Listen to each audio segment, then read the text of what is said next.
क्या आपको यूरिन में इन्फेक्शन है? आपके यूट्रस के आसपास फाइब्रॉइड है? या आपके ट्यूब्स में किसी प्रकार का कोई ब्लॉकेज है? या आप बार बार यूरिन के इन्फेक्शन से परेशान हैं? या आप बार बार वेजाइनल इन्फेक्शन से परेशान हैं? इस तरीके की समस्या क्या आपको बार बार हो रही है? तो ये वीडियो आज आपके लिए ही है। आप इस वीडियो को पूरा देखें और इसमें दी गई हर बात को फॉलो करें, जिससे कि आपको इस प्रकार की कोई समस्या ना हो।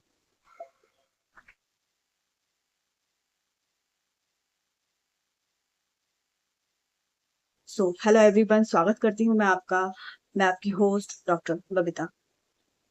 इस तरीके की समस्या जिन महिलाओं में होती है, उनको इनफर्टिलिटी की समस्या हो सकती है। इन समस्याओं में क्या है कि मोस्टली क्या होता है कि जैसे यूट्रस के आसपास फाइब्रॉइड फाइब्रॉइड मतलब छोटी छोटी गांठें बन जाती हैं। आपके यूट्रस के अंदर भी गांठें बन जाती हैं। इसके अलावा क्या है, आप ओवरी में भी गांठें बन जाती हैं। और इसके साथ-साथ आपको क्या है कि व्हाइट डिस्चार्ज आता है। देखिए, एक व्हाइट डिस्चार्ज तब होता है कि ओव्यूलेशन के पहले आता है और ओव्यूलेशन के बाद आता है, हल्का-फुल्का आता है, वाटरी आता है। वो आपके वेजाइनल हेल्थ को शो करता है। लेकिन आपको बार-बार इस तरीके का डिस्चार्ज आए और आपको व्हाइट जो सफ़ेद पानी है उसमें गच्छे-गच्छे से आए और आपको उसमें से स्मेल आए किसी तरीके की। अगर आप अपने पार्टनर के साथ में कॉन्टैक्ट में रहते हैं, तो आपको रिलेशन के दौरान आपको पेन हो और आपको वेजाइनल ड्राइनेस की समस्या रहे, तो इस तरीके की समस्या में क्या होता है कि आपको इनफर्टिलिटी फेस करना पड़ सकता है। बहुत बार ऐसा होता है कि आपको पता भी नहीं चलता है कि आपको वेजाइनल इन्फेक्शन है, मतलब कि आपको पीआईडी हो चुका है। क्यों? क्योंकि इसके लक्षण बहुत ही कॉमन और बहुत ही नॉर्मल होते हैं, जो कि हम महसूस नहीं कर पाते हैं। अगर आप सोनोग्राफी कराते हैं, उसमें ये डिटेक्ट होते हैं। तो अगर आप सोनोग्राफी नहीं करवा पाते हैं, तो उस कंडीशन में आपको इसका पता ही नहीं चल पाता है, जिससे क्या है, आपको लंबे समय तक इनफर्टिलिटी फेस करना पड़ सकती है। अगर आप अपनी हेल्थ के प्रति अवेयर हैं या फिर आपको डॉक्टर ने बोला है सोनोग्राफी कराने के लिए, तो आप करवा लेते हैं। उस दौरान आपको इस इन्फेक्शन का पता चल जाता है। तो देखिए, आज मैं इसके बारे में आपको जानकारी देना चाह रही हूँ कि इस तरीके के इन्फेक्शन से आपका बचाव बहुत ज़रूरी है, क्योंकि इस कंडीशन में आपकी ट्यूब ब्लॉक्स भी हो सकती हैं, आपको एक्टोपिक प्रेगनेंसी भी हो सकती है और ये आपकी इनफर्टिलिटी को बढ़ा सकता है और आप इनफर्टिलिटी फेस कर सकती हैं। अगर समय रहते इन चीज़ों को आपने महसूस कर लिया, तो आप इन चीज़ों को बहुत जल्दी ठीक कर सकती हैं और आप आसानी से प्रेग्नेंट हो सकती हैं। बहुत बार बहुत केस में मैंने ऐसा देखा है कि जो महिलाएँ हैं, वो आती हैं, उनकी सारी रिपोर्ट्स नॉर्मल होती है, पर ये एक मामूली-सी प्रॉब्लम है जो कि उनकी इनफर्टिलिटी का कारण बन जाती है। तो अब आपको इसमें क्या करना चाहिए? सबसे पहली बात तो, अगर आपको इस तरीके का कोई प्रॉब्लम है, इन्फेक्शन हो चुका है, तो इसके लिए आपको क्या करना है, आपको अपने डॉक्टर से मिलना है। इसके लिए आपको एंटीबायोटिक का कोर्स लेना ही होता है। आप एंटीबायोटिक का कोर्स लीजिए, जिससे क्या है कि इस तरीके की समस्या समाप्त हो जाएगी। इसके बाद आप अपने डॉक्टर से परामर्श लीजिए, उनसे पूरी तरह से सैटिस्फाइड हो जाइए कि हमारे को ये प्रॉब्लम समाप्त हो चुकी है। उसके बाद आप आसानी से कंसीव कर सकते हैं। लेकिन क्या आपने ये एंटीबायोटिक कोर्स कर लिया, इसके बाद सब चीज़ें समाप्त हो गई, ये वापस नहीं आएगा? तो जी, बिल्कुल आएगा। इसके लिए आपको क्या है, आपकी डाइट, आपकी रूटीन, उसमें भी चेंज लाना ज़रूरी है। बहुत से लोग के साथ में क्या होता है कि ड्यूरिंग सेक्स उनको प्रॉब्लम हो जाती है और बहुत बार उनके पार्टनर से भी ये प्रॉब्लम आ जाती है। कई लोग ऐसे होते हैं जो मल्टीपल पार्टनर रखते हैं, उनको तो ये प्रॉब्लम होती ही है। आप चिकित्सीय परामर्श तो लेते ही हैं, उनके द्वारा कही गई बातों को और दवाइयों को भी फॉलो करते हैं। इसके साथ-साथ आप अपने रूटीन में भी थोड़ा चेंज कीजिए।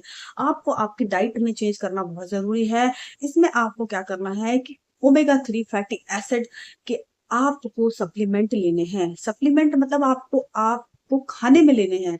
अगर आप खाने में लेते हैं, तो वो बहुत ही बेनिफिशियल है। हालाँकि मार्केट में इसके सप्लीमेंट उपलब्ध हैं, आप वो भी ले सकते हैं। लेकिन आप क्या है, इसको डायरेक्ट आप अपने भोजन से प्राप्त करें, तो ये ज़्यादा अच्छा है। इसके लिए आप क्या है, अखरोट खा सकते हैं। अगर आपको अखरोट की तासीर गर्म लगती है, तो आप उसको पानी में भिगाइए, उसके बाद उसको चबा-चबा के खाइए। इसके साथ में आप चिया सीड खा सकते हैं और आप फ्लैक्स सीड का भी उपयोग कर सकते हैं। ये आपको इन्फेक्शन में बहुत राहत देती है और आपको हार्मोन को भी बैलेंस करके रखती है।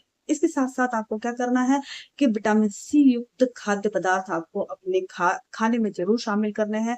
जैसे कि आपको नींबू का जूस पीना है, इसके अलावा आपको खट्टे फलों का उपयोग करना है।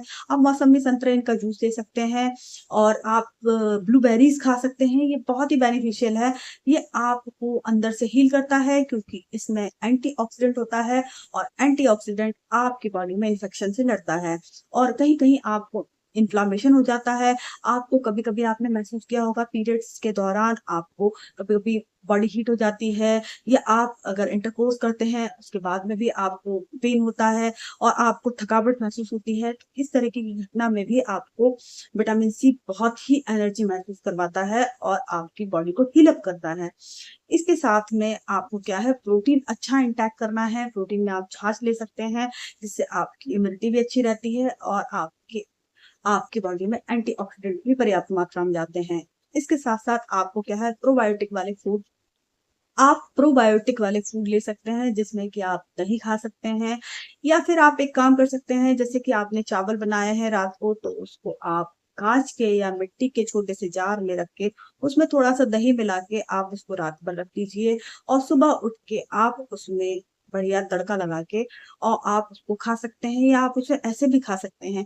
ये जो प्रोबायोटिक होता है ये आपकी बॉडी को बहुत अच्छे से हील करता है। आपकी बॉडी में विटामिन बी12 के जो कंपोज़िशन है उसको मजबूत करता है, आपको अंदर से हील करता है, आपके को कब्ज़ से दूर रखता है, आपके डाइजेशन को सही रखता है और आपकी बॉडी में इन्फ्लेमेशन और एंटीऑक्सीडेंट जो प्रॉपर्टीज़ है, उनको सही करता है और इन्फ्लेमेशन को रोकता है।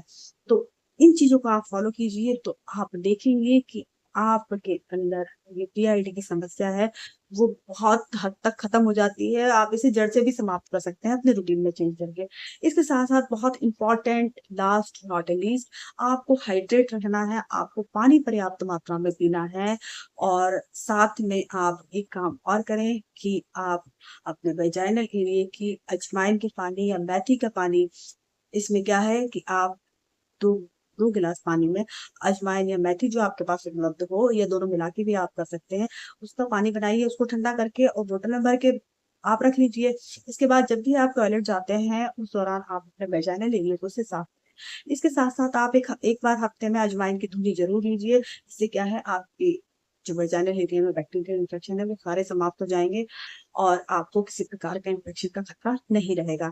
आप इन बातों को फ़ॉलो करें तो आप देखेंगे आप जो ये पीआईडी वाली समस्या है इससे बहुत जल्दी ही निकल जाएँगे और आप जल्दी ही कंसीव करेंगे। तो आई थिंक सो मैंने जो आपको जानकारी दी है आपको अच्छी लगी हो, आप चैनल पे नए विज़िट कर रहे हैं तो सब्सक्राइब कर दीजिएगा।